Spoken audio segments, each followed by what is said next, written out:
VEVOR asked me to take a look at this product and make this short video, so let's take it out of the box and check it out. Recently had a big party.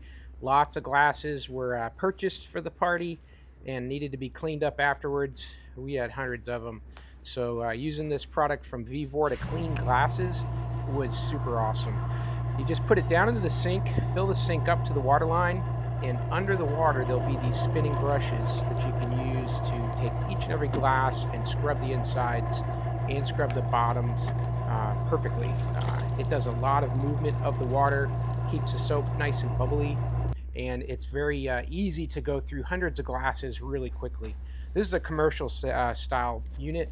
You got to fill it up to that line, but I lowered it here so you can see how it's working. You've got 5 different sized brushes there. 4 of them are consistent, but one is taller in the middle, and that allows you to work through all your glasses one at a time, cleaning them. Now, if you were doing this two-handed, that worked too, because you've got multiple spinning at the same time.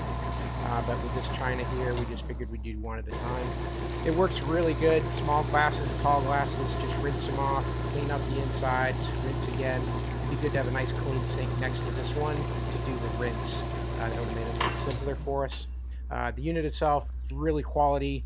You fill up to that line, put everything underwater, and just scrub away. Hope that helps. Have a great day.